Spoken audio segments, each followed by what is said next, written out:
ನವವಿವಾಹಿತೆ ಅನುಮಾನಾಸ್ಪದ ಸಾವನ್ನಪ್ಪಿರುವಂಥ ಒಂದು ದುರ್ಘಟನೆ ಹಾಸನದಲ್ಲಿ ನಡೆದಿರೋದು. ಮಹಿಳೆ ಪೋಷಕರಿಂದ ಪತಿ ವಿರುದ್ಧ ಈಗ ಕೊಲೆ ಆರೋಪ ಕೇಳಿ ಬರ್ತಾ ಇದೆ. ಹಾಸನ ಜಿಲ್ಲೆ ಚನ್ನರಾಯಪಟ್ಟಣದ ನಾಗಯ್ಯನಕೊಪ್ಪಲು ಗ್ರಾಮದಲ್ಲಿ ಆಗಿರುವಂತಹ ಘಟನೆ ಇದು. 3 ವರ್ಷದ ಹಿಂದೆ ದರ್ಶನ್ ಜೊತೆಗೆ ವಿವಾಹವಾಗಿದ್ರು ಸುರಭಿ ಅನ್ನೋರು. 24 ವರ್ಷ.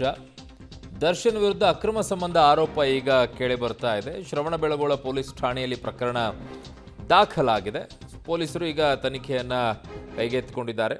ಸೊ ಯಾಕೆ ಹೀಗೆ ಏನು ಅನ್ನುವಂಥದ್ರ ತನಿಖೆಯನ್ನು ಪೊಲೀಸರು ಮಾಡ್ತಾ ಇದ್ದಾರೆ. ಮದುವೆಯಾಗಿ 3 ವರ್ಷಕ್ಕೇ ಈಗ ಸಾವನ್ನಪ್ಪುವಂಥ ಪರಿಸ್ಥಿತಿ ಏನಾಯಿತು?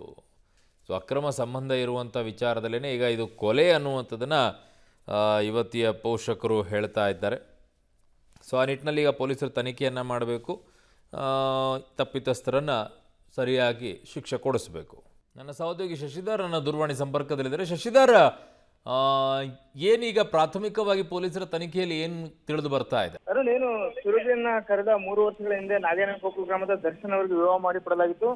ದರ್ಶನ್ಗೆ ಅಕ್ರಮ ಸಂಬಂಧ ಇತ್ತು ಅಂತ ಹೇಳಿ ಪತ್ನಿ ಪದೇ ಪದೇ ಜಗಳವನ್ನ ಆಡ್ತಿರೋ. ಇದೇ ವಿಚಾರಕ್ಕೆ ಗಂಡ ಹೆಂಡತಿ ನಡುವೆ ಹಲವು ಬಾರಿ ಜಗಳ ಕೂಡ ಆಗಿತ್ತು. ನಿನ್ನೆ ದಿಢೀರ್ ಸುರಭಿ ಸಾವನ್ನಪ್ಪಿದ್ದಾರೆ ಅಂತ ಹೇಳಿ ದರ್ಶನ್ ಆಕೆಯ ಪೋಷಕರಿಗೆ ಕರೆ ಮಾಡ್ತಾನೆ. ನಂತರ ಬಂದಂತಹ ಪೋಷಕರು ಏನು ಸುರಭಿಯ ಕುತ್ತಿಗೆ ಮೇಲಿದ್ದಂತಹ ಗಾಯಗಳನ್ನು ನೋಡಿ ಸುರಭಿಯನ್ನ ಪತಿನೇ ಹೊಡೆದು ಕೊಲೆ ಮಾಡಿದ್ದೇನೆ ಅಂತೆಲ್ಲ ಆರೋಪಿಸಿ ಶ್ರವಣಬೆಳಗೊಳ ಪೊಲೀಸ್ ಠಾಣೆಗೆ ದೂರನ್ನು ನೀಡಿದ್ರೆ ಈಗ ಮರಣೋತ್ತರ ಪರೀಕ್ಷೆಗಾಗಿ ಸುರಭಿಯ ಮೃತದೇಹವನ್ನ ಹಾಸನ ಜಿಲ್ಲಾಸ್ಪತ್ರೆಗೆ ರವಾನಿಸಲಾಗಿದೆ. ಸುರಭಿಗೆ ಪದೇ ಪದೇ ತಿಳಿಸ್ತಾ ಇದ್ದ ಅಕ್ರಮ ಸಂಬಂಧ ಇಟ್ಕೊಂಡು, ಹಾಗಾಗಿ ಆತನನ್ನ ಬಂಧಿಸಬೇಕು, ಸುರಭಿಯನ್ನ ಆತನನ್ನೇ ಕೊಲೆ ಮಾಡಿದ್ದಾನೆ ಅಂತ ಹೇಳಿ ಮೃತಳ ಪೋಷಕರು ಈಗ ಆಕ್ರೋಶವನ್ನ ವ್ಯಕ್ತಪಡಿಸ್ತಾ ಇರ್ತಕ್ಕಂಥದ್ದು. ಸದ್ಯ ಶ್ರವಣಬೆಳಗೊಳ ಪೊಲೀಸ್ ಠಾಣೆಯಲ್ಲಿ ಕೊಲೆ ಕೇಸ್ ದಾಖಲಿಸಿಕೊಂಡು ಈಗ ದರ್ಶನನ ವಶಕ್ಕೆ ಪಡೆದು ವಿಚಾರಣೆ ನಡೆಸ್ತಾ ಇರ್ತಕ್ಕಂಥದ್ದು. ಅರುಣ್.